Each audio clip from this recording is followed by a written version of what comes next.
"The restaurant is ours now," my brother Vincent announced at the family meeting, his voice carrying the particular confidence of a man who'd spent his life being told he deserved everything.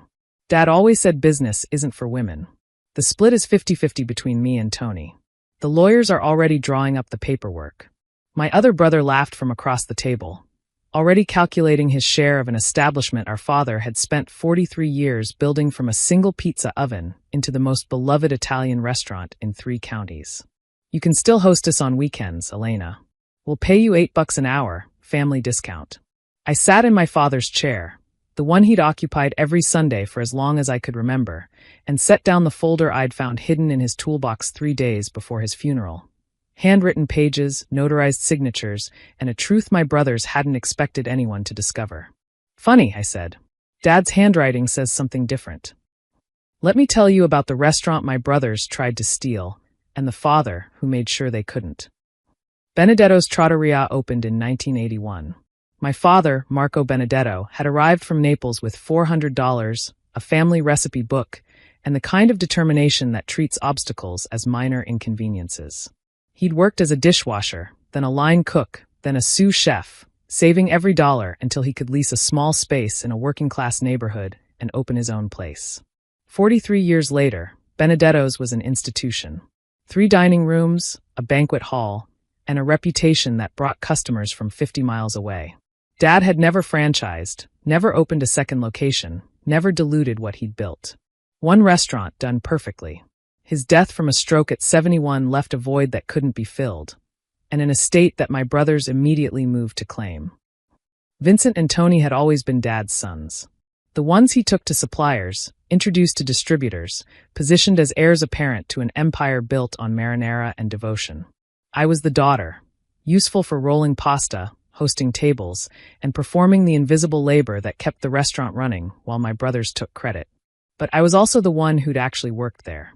While Vincent managed the business side from a desk where he mostly played online poker, and Tony handled customer relations, by drinking with regulars and running up tabs he never paid, I'd been in the kitchen, learning from Dad, mastering recipes he'd never written down because he kept them in his hands, his instincts, his 50 years of knowing exactly how olive oil should sound when it hit a properly heated pan. Dad had noticed who was actually working. He'd never said anything, but he'd noticed. The will my brothers referenced was filed with a local attorney. A simple document, drafted 5 years earlier, dividing the restaurant equally between Vincent and Anthony Benedetto. Standard boilerplate, witnessed and notarized, exactly what 2 sons expecting inheritance would want to see. What they didn't know was that Dad had written a second will. I found it in his toolbox 3 days before the funeral. Dad had been a craftsman in everything, not just cooking, but building, fixing, creating. His toolbox was sacred, the one possession he'd brought from Italy, the only thing he'd have grabbed in a fire after his family. I was looking for his grandfather's pocket knife, something to bury with him, when I found the envelope taped to the bottom of the top tray. "For Elena," it said on the outside, "to be opened after I'm gone." Inside was a handwritten will, dated 18 months ago, witnessed by 2 people I didn't recognize. Later I'd learn they were his doctor and his priest, people he trusted completely, people my brothers would never think to contact. The document was extraordinary. It began with an apology. "My dear Elena, I'm sorry I never told you this while I was alive. I'm a coward, and I didn't want to deal with your brother's anger while I was still here to receive it. The restaurant should have been yours from the beginning. You're the only one who ever cared about the food, the traditions, the things that make Benedetto's what it is." Vincent sees $signs. Tony sees a place to drink for free. You see what I see? A kitchen that feeds people's souls. The will my brothers know about is real, but it's also old. This will supersedes it. Everything, the restaurant, the property, the accounts, all of it, goes to you. 100%. Your brothers will challenge this. They'll say I was confused, that you manipulated me, that this isn't what I really wanted. So I'm writing this by hand. I'm having it witnessed by people who can testify to my mental clarity, and I'm telling you exactly why. You earned it. They didn't. Run my restaurant the way it deserves to be run. And if your brothers give you trouble, remind them that their father wasn't the fool they took him for. All my love. Papa. The family meeting was Vincent's idea. A formal gathering to discuss estate matters. by which he meant the division of property he assumed was already decided.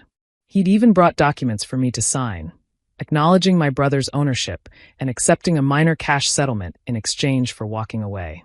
20,000, he'd offered magnanimously. Fair price for your share of the family memories. I don't think so, I said. When I set the folder on the table, Vincent barely glanced at it. What's that? Dad's will. We have Dad's will. Filed with his attorney 5 years ago. This one is newer. 18 months old. Handwritten, witnessed, and very specific about who inherits the restaurant. Tony shifted uncomfortably. What do you mean specific? I opened the folder and began reading aloud.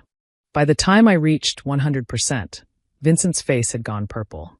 That's not legal. That's not, you forged this.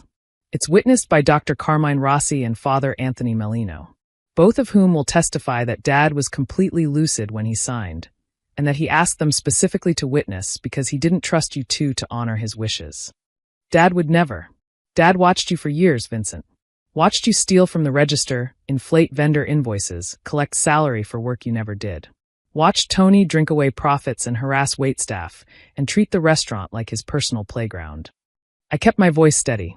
He loved you both, but he didn't trust you with what he'd built. Tony stood, knocking over his chair. This is bullshit. We're contesting this. You can try, but handwritten wills are valid in New Jersey when properly witnessed. This one is properly witnessed. And unlike the old will, this one includes Dad's explanation for his decision, which means any judge will understand exactly why he changed his mind. The legal battle lasted 4 months.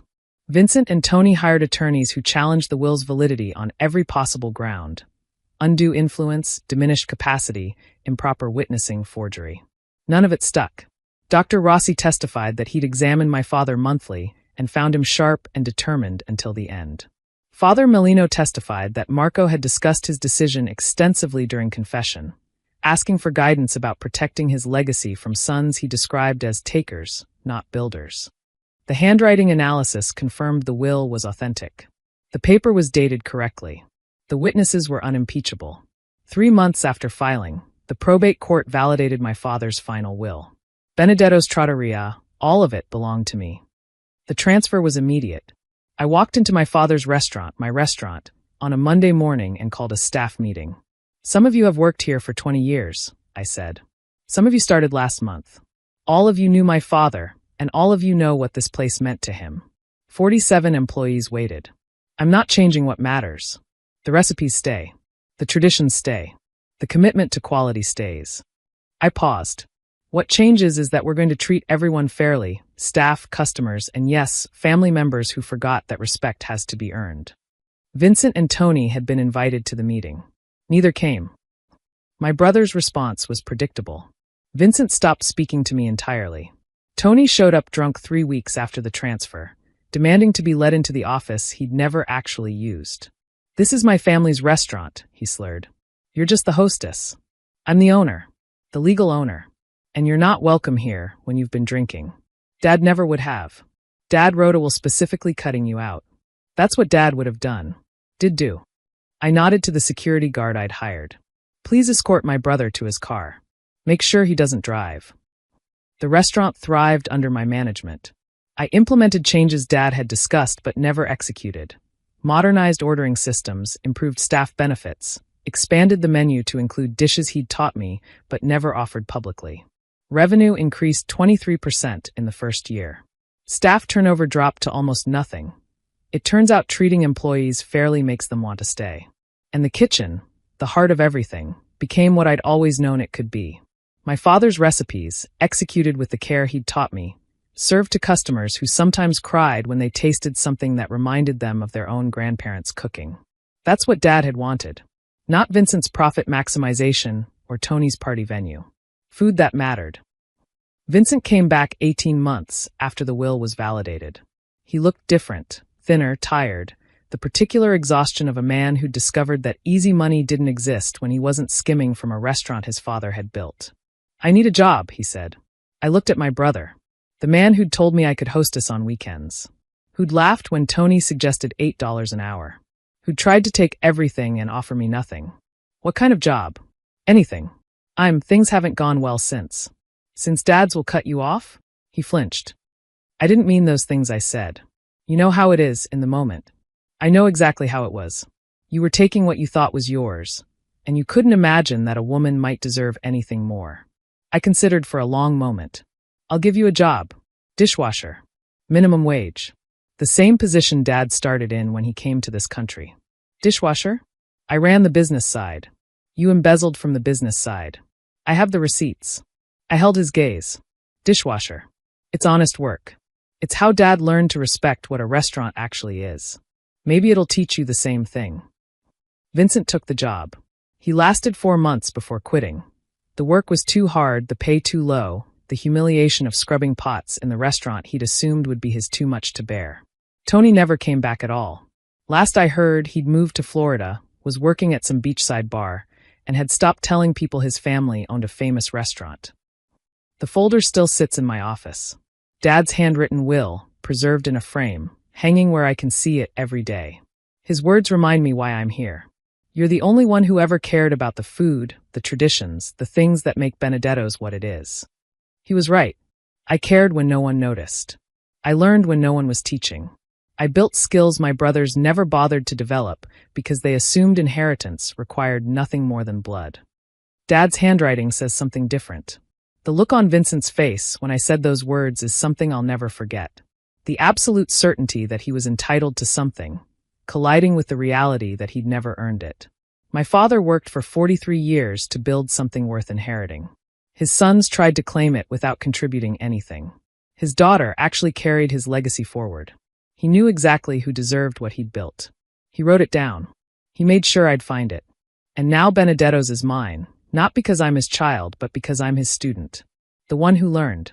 The one who cared. That's the inheritance that actually matters.